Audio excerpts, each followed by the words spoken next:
Hey everybody, I'm Captain Tommy Scoble, and you were on the lifeboat. Starting your workday. If you miss comments, you're okay. Davey, good to see you. Cheryl, glad you're here. Sandy, Wendy, how are you? Davey, there is Seventh Son. Charlie Murphy, good to see you. Look at that. It's almost side by side. Been here forever. Davey, Zena, I hope you feel better, huh? Shannon, good to see you. I should say, I hope you all feel better. I was reading at the beginning of this, and it doesn't seem like anybody's particularly healthy currently, which is kind of a bummer. You know what happened to me yesterday was I had my headache, and I'll tell you what, man. You guys were asking for the name of the hood. It's called Convict. This is super, super thick, right? I mean, if you look at how thick this thing is, right, and it just stays cold, right, constantly. This holds cool. It doesn't have to be put in a refrigerator. It holds cool. Now, if you put it in a refrigerator, it gets to a completely different type of cool. It's got a notch cut in it for your nose, so it kind of sits over you and really covers your entire head. Yeah, you're going to hear a squirrel because I'm not in the office. That thing right there does not, it will not turn off a migraine, but it will stop one in its progression moving forward. And if you have bad headaches, then you know what I'm talking about. And the ability to stop a headache from getting worse is incredible. It is the greatest gift known to man because they just keep getting worse and you just keep thinking that they can't get worse, and they do. But yesterday, I spent the vast majority of the day in bed with that hood on. Hey, God. I spent the vast majority of the day laying in bed with that hood on with Squirrel. Cuddle on up. She was great. Sadly, there are things I forget to do if I spend the entire day in bed, one of which is consuming liquid. And so after I got up last night, because of all of you reaching out to me on the Danny Masterson questions, I got out the purple bottle of special water, the water that I get. This is the stuff that's supposed to really hydrate you. It actually is made to hydrate you. It doesn't come off the tap. This is the RO and the pH and everything you could want. But I drank 3 of these puppies since midnight, and I know I got super dehydrated. And it's just one of those things that I get thirsty. I don't get hungry, sadly. I don't. Isn't that a bizarre thing? But I do not get hungry. Just one of those things. I eat when there's people around, and I eat because I like the taste. Do you hear that little animal? I told you she's the loudest thing in the world. I could probably just leave Squirrel to serenade you guys. I don't know how long we're going to go today because if my head starts to start feeling bad, I'm turning this off. It's going to be a self-care thing. My son's riding me like Seabiscuit about it. And you know what? So are all of you. And nicely, no one's being mean. I have it's Martian urine. I have more sisters and brothers and adopted mothers and aunts and grandmothers, and it's absolutely incredible, the number of people, and it's awesome. It's caring, it's loving. Now, a couple of things real quick. To those who said I was throwing shade at creators yesterday, look, this is how it goes, man. I don't care. There are people getting 1 million views. God bless them. I'm just not doing it. And since I have been telling everybody about this from the beginning, right? I'm not going to make it a circus because I respect the people who survived that animal, right? So I'm not going to make it a circus. On the bright side, I really have got someone who works there, like the person. And I'll just give you some inside info. Do you know if you work at a place like that and Danny gets the crap kicked out of him and you're the cop that fills out what is called his transfer order or his lockup order, right? Now, if you get beat up, you'd go to medical, You probably wouldn't be transferred the same day, but whatever. Normally, you would go to medical, then you'd go to the SHU where you'd be put in solitary confinement to heal. That's normally how it goes, unless the beating is so bad that you have to go to a hospital or you get stabbed or whatever. That's normally the way that it would go down. The guy that prints out that lockup order, if he decides to take a picture of it, right, or run a second copy of it, stick one in his sock, whatever, that lockup order is worth about 50 grand. I'm sorry, 25 grand. If you had a picture of homeboy looking abused, which, by the way, if he gets beat up, somebody is going to have to take pictures of him up close, back, forward, side, with a with a ruler put up to the wounds by you. You have no idea how this stuff gets documented. And one of those photos is worth $50,000. Do you believe for a hot second that we're going to hear about that from somebody that phones it into the street prior to someone selling it to TMZ? I'm not being disrespectful to anybody. I'm just telling you that I got a guy on the inside, and I assume I will be the second person, right, that this person tells about it, because the first person he tells is going to write him a fat check. That's just the way it goes. That's how all of this info gets out. When in the federal system, the guy who beat up Jared from Subway, the first time that happened, they actually had a picture of the ID of the guy that beat him up. And TMZ actually had flashed the guy that did the beatdown. They put his prison ID on it was actually his number and everything out, his back number, all that was visible to the world for a very short period of time, but it was visible to the world. And that dude went through Oklahoma. I've told the story before, but when going through Oklahoma, which is where everybody has to go through, if you're getting on Con Air, you go through Oklahoma City. That's the hub, right? That's like O'Hare. Sorry, somebody just said something really funny. And I've lost my train of thought. And it's a disease, people. It literally is becoming. But I'm becoming so much more at ease with the fact that this is just who I am. And sadly, she's a little bummed out she doesn't have her basket. Oh, so I'm going through Oklahoma City. I don't remember why I was going through Oklahoma City, but that's what I was mentioning. Where the winds come sleeping down the plain. Everything that you do in the feds, you're going to end up going through Con Air. Oh, I met the guy that punched Jared from Subway in a dorm.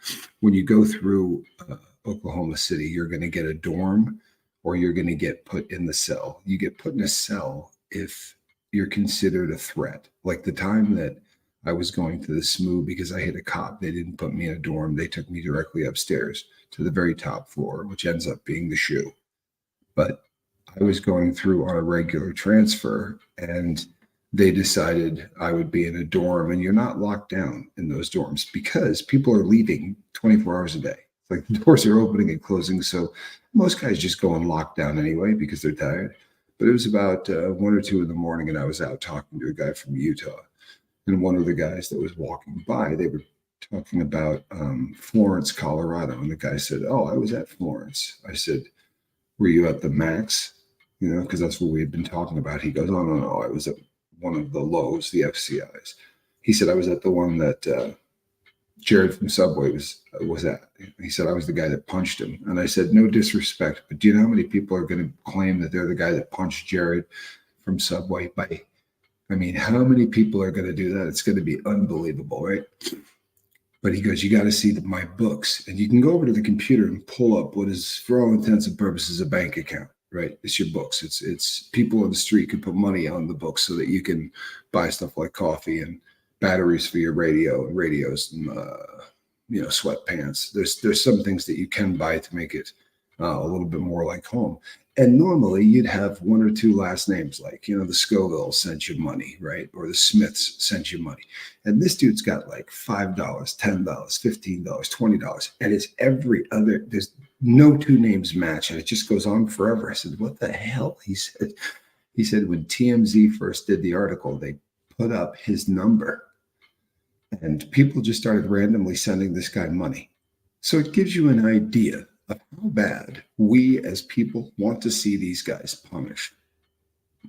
I assure you that that piece of human trash that just got transferred for a medical, right, a psychiatric transfer.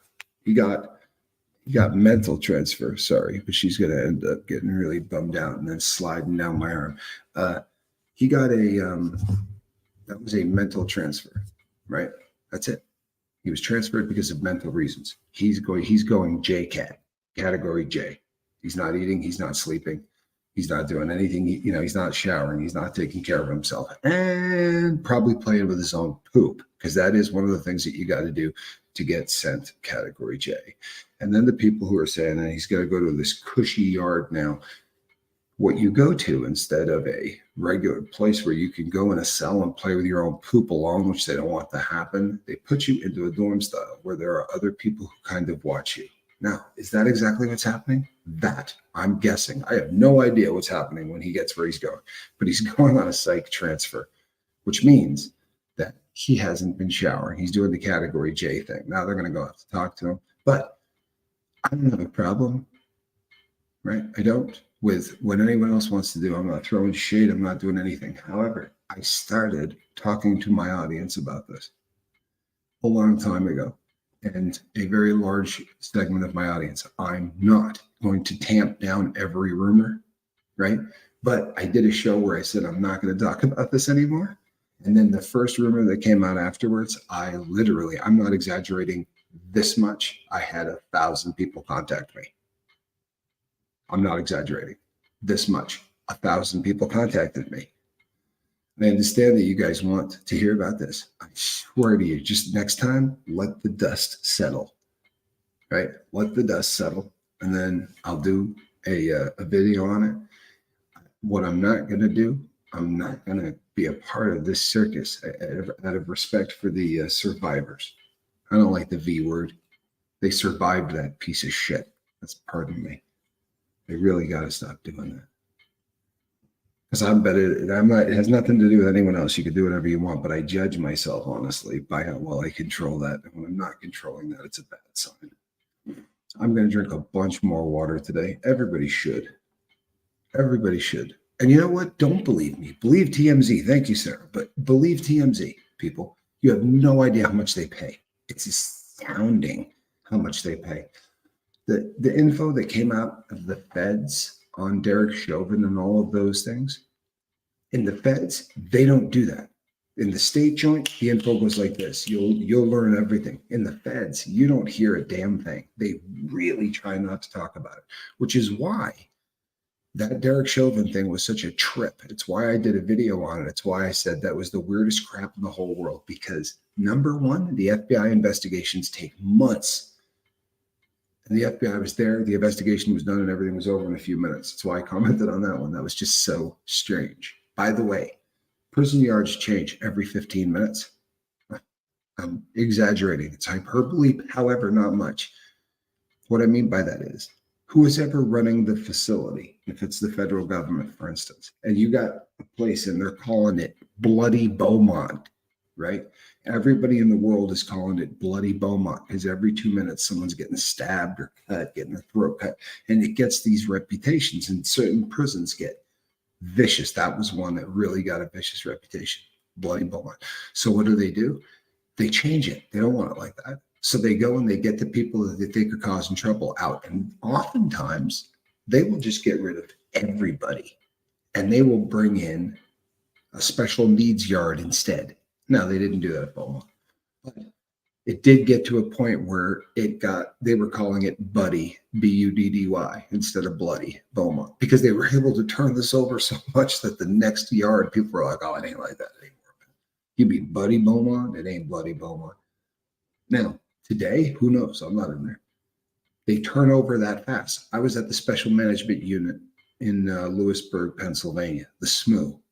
It's not a SMU anymore. Now, from what I understand, there's only one unit in Lewisburg in the entire place that is a lockdown special management unit. When I was there, the entire prison was.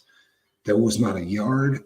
Outside of every building was cages so that they could wreck these guys. But it was an entire prison that was locked down 24/7.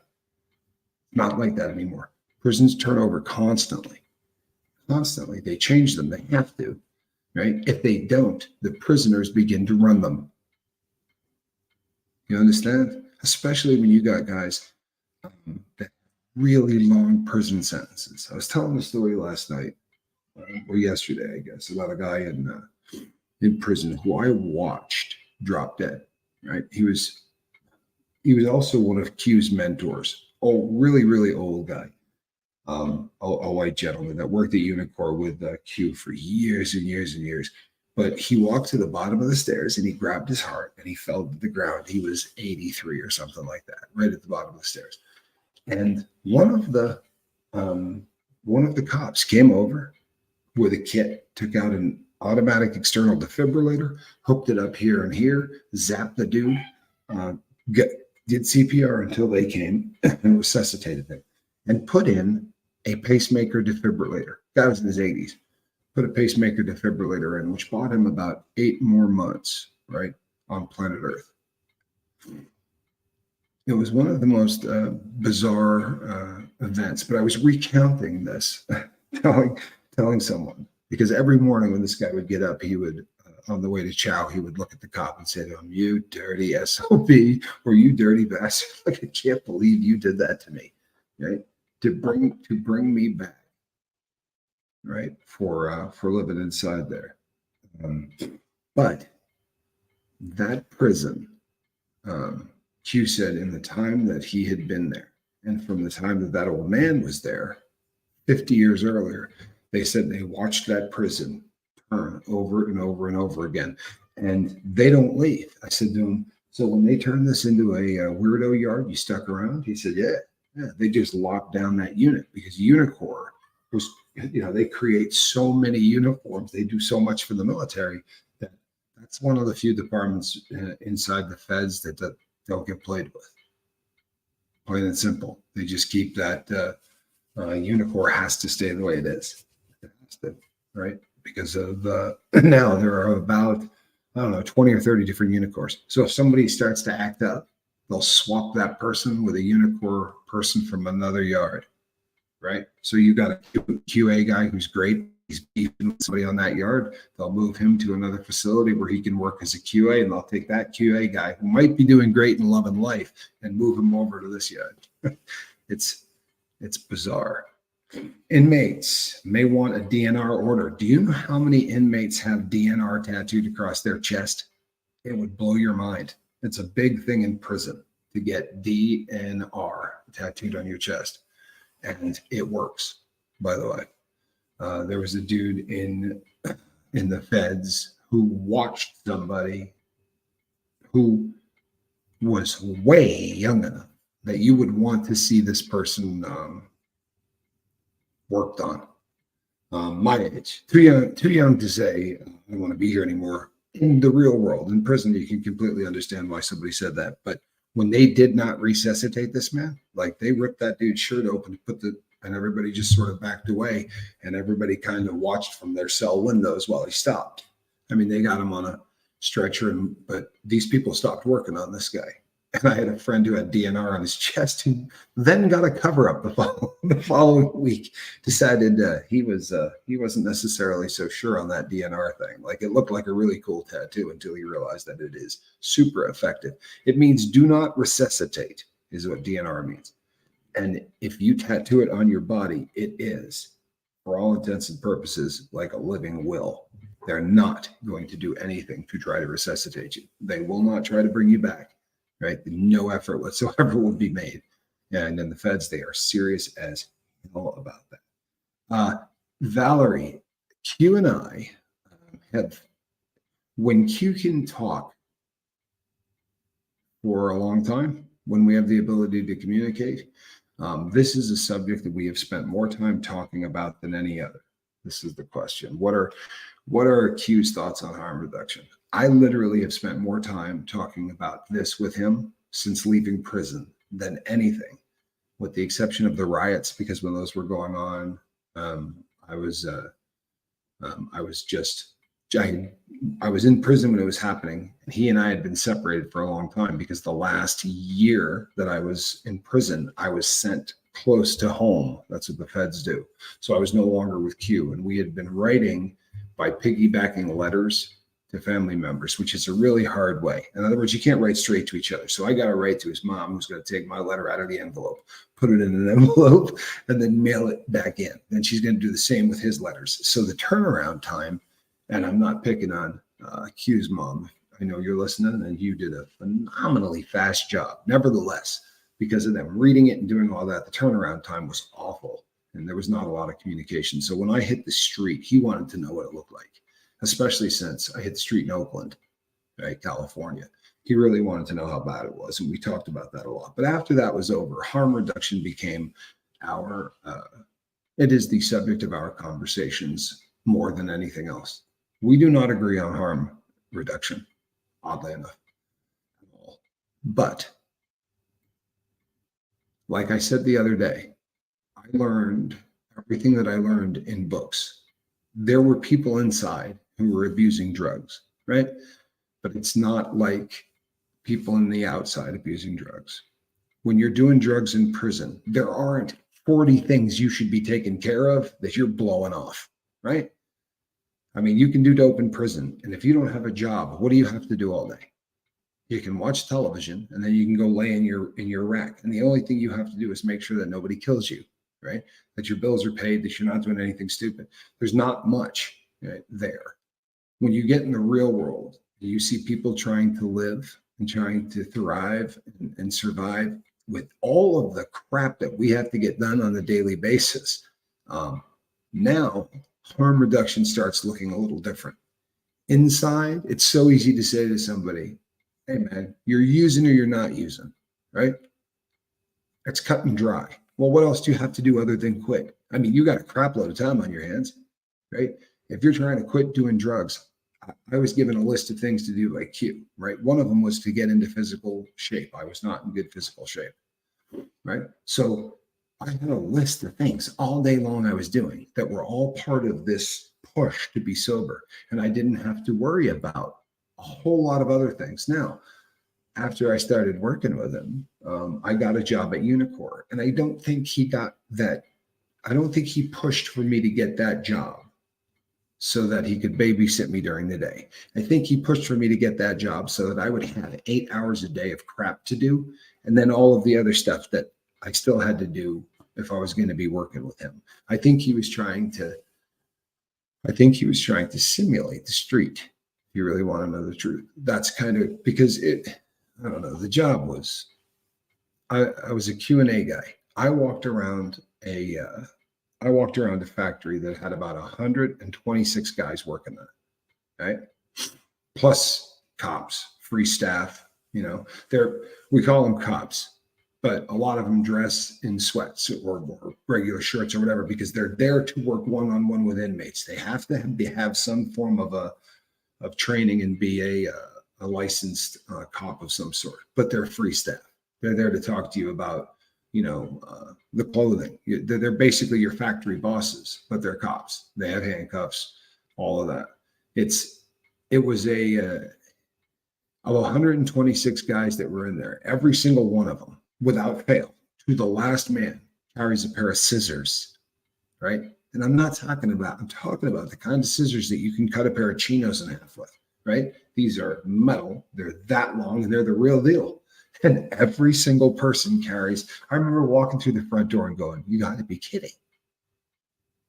Every person in here is carrying a shank made in a factory, right? This is not something that somebody sharpened on the floor of their cell, right? This came from a factory and can do unbelievable amounts of damage. When I walked in, I thought, oh man, I wouldn't want to be a quality control guy here, right? It was a running joke.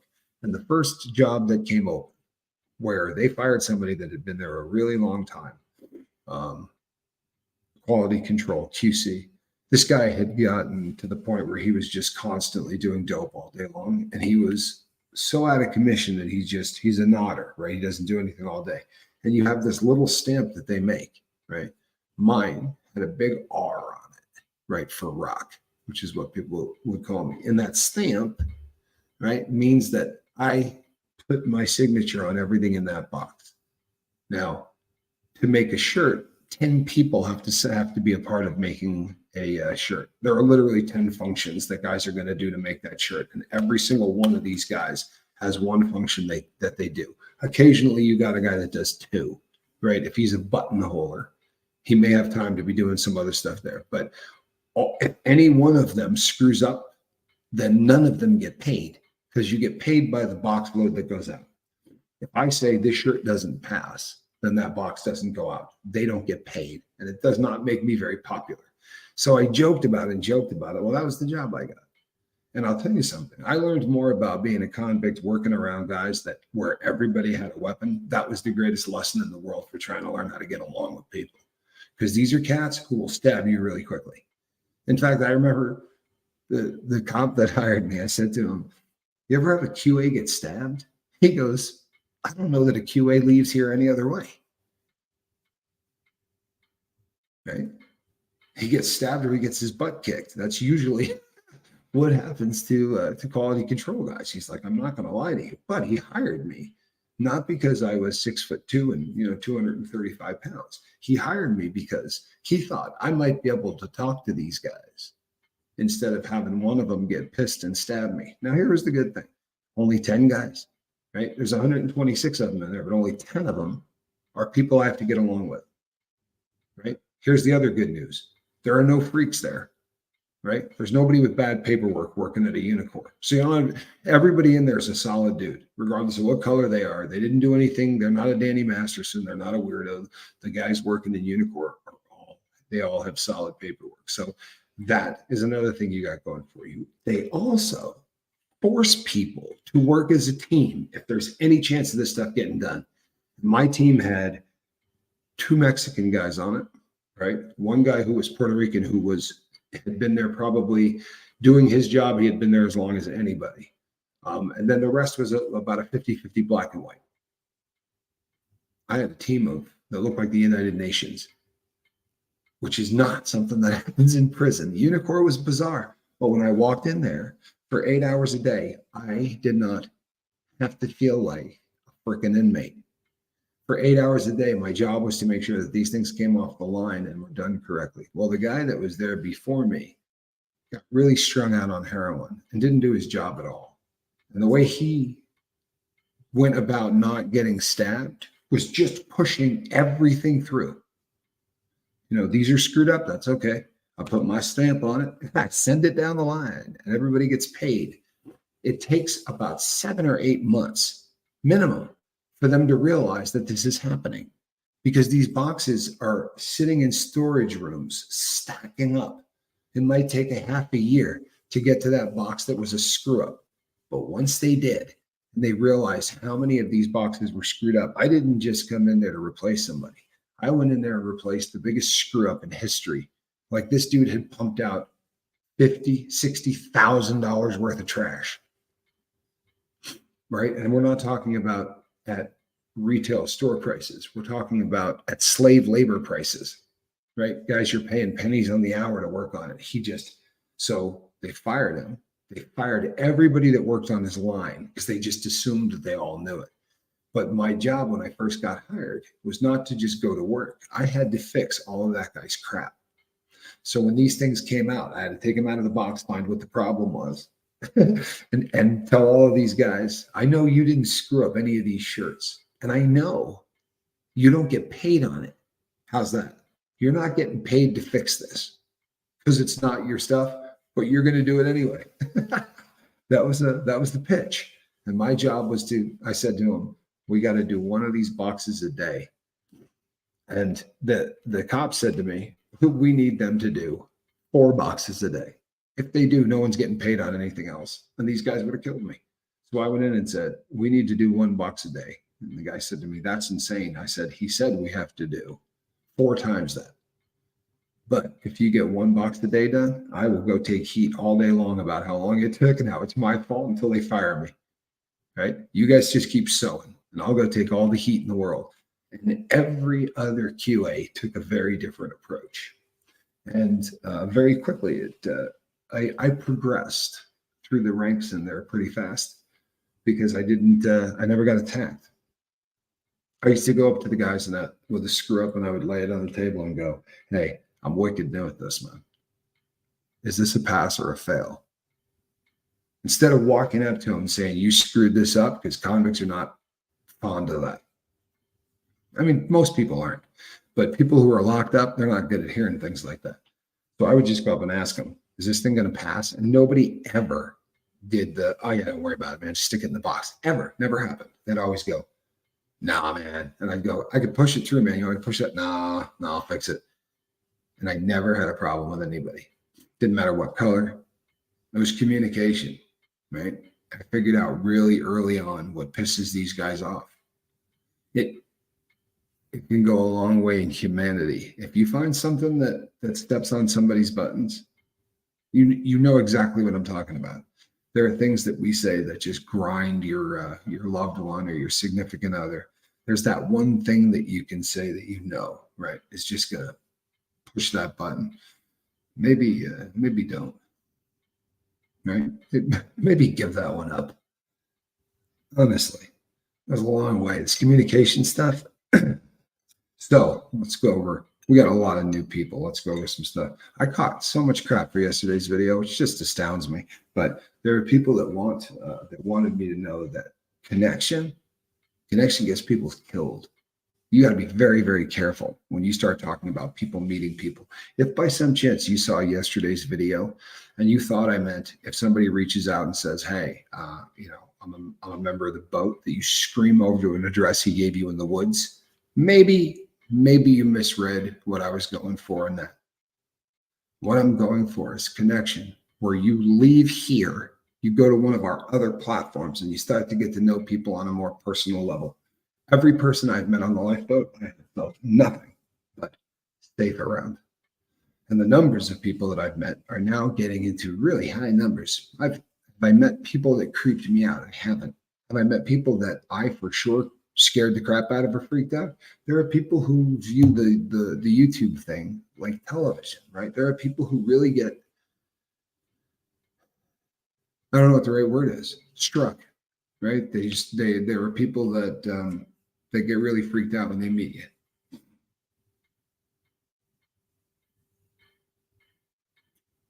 Everybody see that? I wake him out of the looking glass says, question. This is Cricket she's referring to, not a porn bot. Cricket only needs 133 people to get to 1,000 subs. Can we get some lifeboat love her way?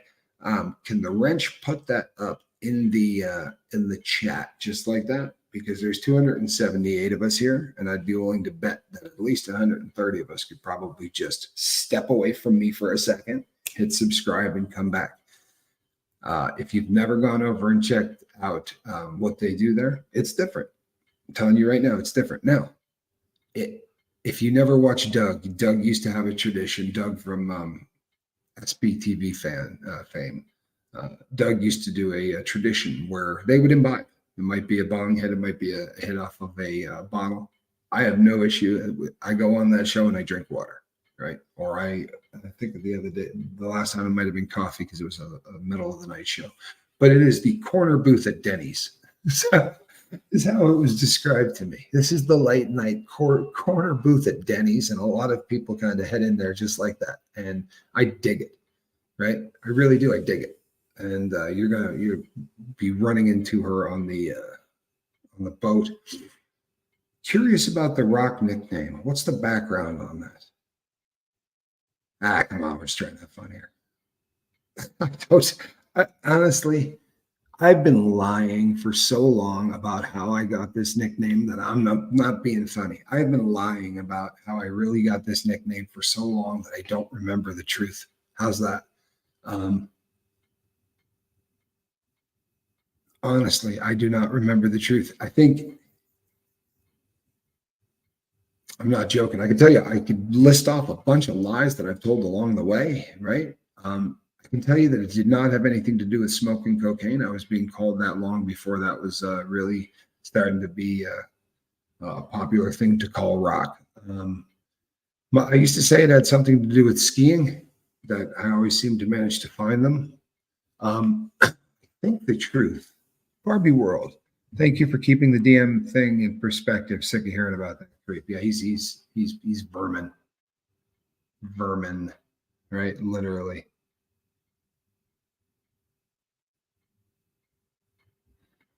Um, Pretty happy to have that dude in the rear view.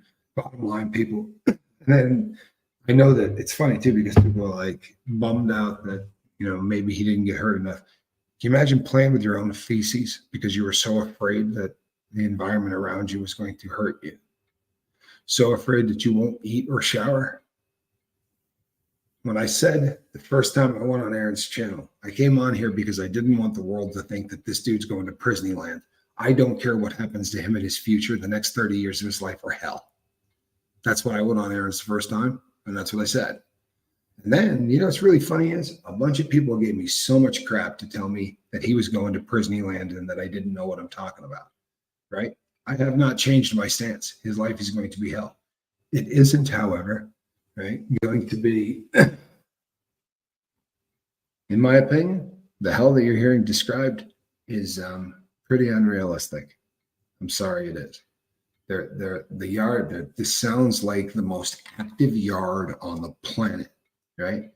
And special needs yards don't end up the most active yards on the planet. These people have all been kicked off of the yards. I've said before, there are stone cold killers on that yard, I promise you, right? What I don't promise you is that they're taking their $1,500 cell phones to keep all of us on YouTube, tightly in the loop as to what's going on, at what time of the day homeboy will be hit. And traditionally, to attack somebody in front of a cop is called a PC move. It's not something most people do. Honestly, it's considered bad form because the cop's going to stop the fight instantly.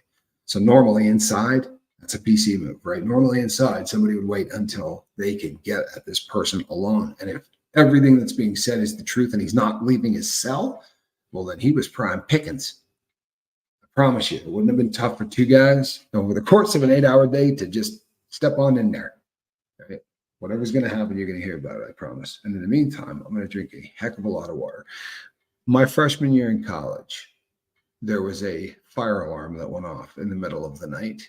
Somebody pulled it. It was a prank. And I slept through it. The fire department came, right? This is no lie, like the loudest thing you've ever heard in your entire life.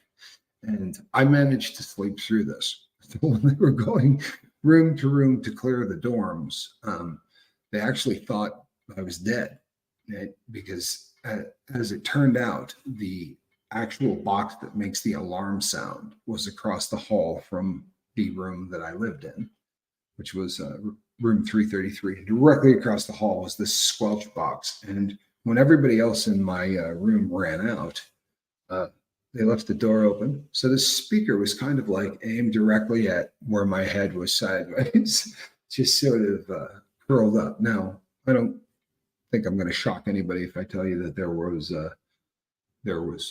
alcohol involved in that, and also a RORA 714. So if you know what that is, I had also taken a Rora 714 with what I was drinking. Now, I think that the rock thing had something to do with that. I believe that was the start of that entire thing. And a firefighter with a vicious Boston sounding accent who said, "This dude sleeps like a mother effing rock." And I believe that that was the start of how all of that started. But like I said, I've been BSing about that for so long that, I mean, that's not one you want to tell your family. How'd you get that name? It was a Quaalude and beer thing, but I believe that's the truth, or as close to it as I can remember. It's been a very, very long time. But And thank you, Barbie World. I appreciate you. I think that's about as close to reality as you're going to get. I also have a tattoo that could have lent itself toward that too. But cute puppies. Hello, sir. I'm from India and I'm currently pursuing engineering. Please guide me for my future. What should I do? I have no idea. I'll tell you what, cute puppies. I am probably the last man on planet Earth you want to ask advice about. I have screwed up in every single way you can. Here's great advice, right? If you are not sharing with the people you love all of the things that are happening in your life that are good, that are bad, right? If you're not sharing those experiences with somebody, then you're probably dropping the ball. I hope you become a fantastic engineer. I hope that it is, a beautiful future. But the most important thing on planet Earth, I promise you, and people are going to go nuts. It's dangerous, this connection stuff. Make no mistake, it's dangerous. But I'm connecting with someone right now in India, and I'm not at all afraid of this person. I don't think they're afraid of me, right? With any luck, I'd like to get over there. I've not been. And one of my favorite books ever written is set in India. A book I've talked about here that I know some of you are reading, Shanna. It's an amazing, amazing, amazing story. But yeah, this connection stuff is pretty real. But yeah, I had to go to college. I had to go to college on many different occasions. I think I attempted 3 times. Comfy Tech, migraine hood. Yeah, that is it. And I want to tell you something. This, I promise you, is hands down one of the greatest gifts I've ever gotten in my life. To this day, people, I promise you, there's nothing like this. If you're really, really hurting, you're going to have to take it off from time to time and put it in the refrigerator. Barbie, this week, they will be up on in the merch store this week. Exactly what day, I'm not sure, but they will be here this week. And I'm pretty excited about that too. The really nice thing is, it's a bummer that it didn't come out almost exactly on January 1, but it doesn't much matter what day it comes out because it is going to be, the whole year kind of a thing. But, and I think you'll like how we did it. I think Comfy Tech is, all right, I'm going to put this on. This is for people who have migraines or people who get headaches often. This will stop them in their tracks. It doesn't make them go away from me, right? But what it does is it stops them in their tracks. So this is really thick, right? There's a band that goes down the side that's not, and there's an opening in the top so that it allows air in and out. So it's not, like pulling a bag on your head where it would be airtight. But this is really cool to the touch. If you put it in the refrigerator, it gets incredibly cool to the touch. If you put it in the freezer, you can't take it, I promise. And even coming out of the refrigerator, if you didn't have a migraine, I don't think you'd want it on your head. It is a very intense kind of a thing, but it will absolutely stop the headache in its progression, exactly where it is. Now, you may have a different, and I've had people write to me that said this takes away migraines for them. And I think I can see why it would, but everybody's a little different with the headaches. To me, the ability to make it not get any worse is the greatest gift ever. I have no problem whatsoever with the rest of it.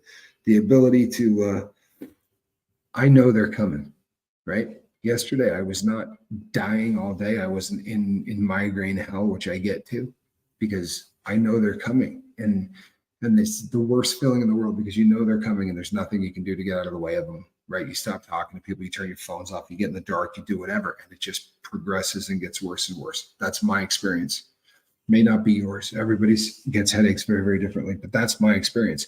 So by being able to put on this Comfy Tech and make it so that it doesn't get further than that is I know I'm doing a free commercial for Comfy Tech and they got it coming. This is the absolute coolest thing in the entire world. And living in Arizona in the summer, I would imagine I will sleep with it. It would be a little intense, I think, to sleep with. In about 30 minutes, it will assume room temperature. If you've got it on your dome, it takes about 20 to 30 minutes to where it is no longer going to be giving you a ton of relief. But if you take it off, set it on the table, set it on marble, like, I have marble countertops, you put it on anything and it will cool back down in a matter of minutes. But if you put it in the refrigerator, it's just incredible. Let me get this back on. This too is something that I'm never going to be without again, because the screaming, right? This works, by the way, Trouble. Thank you. Lady Fiona Crispin told me about this. This absolutely works. It does. It does not work for me all the time, but it absolutely works. You put your feet in really hot water and it does amazing, because it draws the blood away, like from the head. It works. I have had that work for me. It's kind of like my heart. You know what, people? I have not had to go to the hospital now in a very long time with my heart stuff. And I'm not doing the medical stuff that people were really hoping for. What I am doing instead is I've gotten my weight down to where it needs to be. I'm exercising considerably more, and there's a checklist of things that I go through so that when my heart gets out of sinus rhythm, I can bring it back into sinus rhythm. And I'm batting 1,000 since I started doing it. I'm going to continue to do so, right? I'm going to continue to do so. Kat, I want to tell you something. I promise you're going to thank me, and I'm going to continue to thank whoever sent it to me, because it is what an unbelievable bonus. Now, I am going to be ending this. I know that. How old were you when I started using dope? 13 was how old I was when I started using dope. I think the first time that I started smoking pot, I might have been 12, right? It was right around that 12 or 13. But I injured myself, and the pain meds, the first time I took pain meds, I was about 13 years old. That I managed to remain always in and out of injuries, never getting addicted and staying addicted. At the end of the season or whatever, and I stopped taking pain meds, I would get sick. Didn't realize that I was getting sick because I was without drugs. I didn't put any of that stuff together, which is a fascinating case study. If you don't know that you're an addict, right? I wasn't knowing that I was out. Once I knew there was a way to make that pain stop, it was all over. And I went from, I got into a pain specialist at a young age, and I was given Comfy Tech. It's COMFI, Comfy Tech. So for me, it got really, really bad when the Sacklers released the OxyContin brand. I was right dead square in the middle of that. So I was getting 12 OxyContin 80s a day. When they said, we're not paying for that anymore, and they took me off that, I ended up on street drugs. That happened. I was in my late 20s when that was going on. And then I really, really got, off the rails when I started doing street versions, when I started buying pills in the street, or when I finally found opium, right? Which I first started by smoking and then snorting. And then once I realized what it was, I started on the needle. But I've been on drugs in one way or another from 12 until 46. I was not sober really at any point during any of that time. Sadly, that's the truth.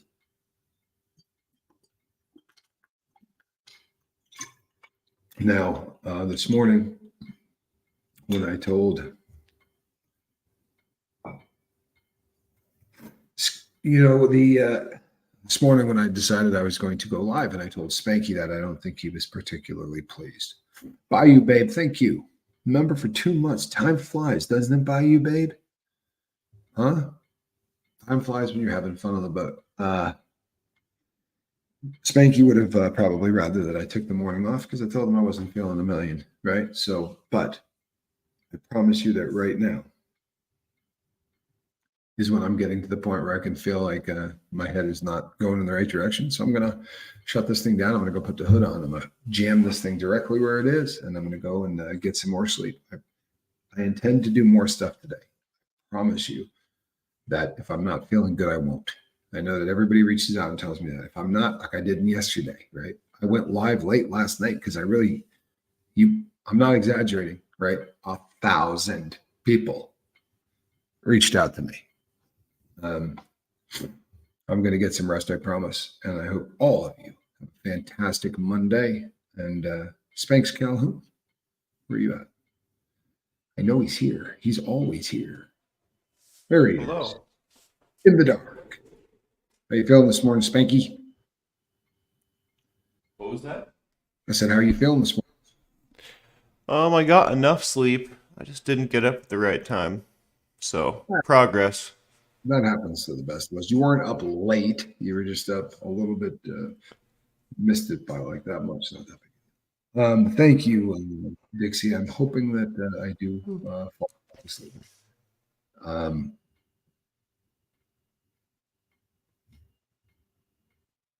Thank you, everybody. All right. The kitty is running around, and we'll see you on the next one. I'm Captain Tommy. Bye-bye.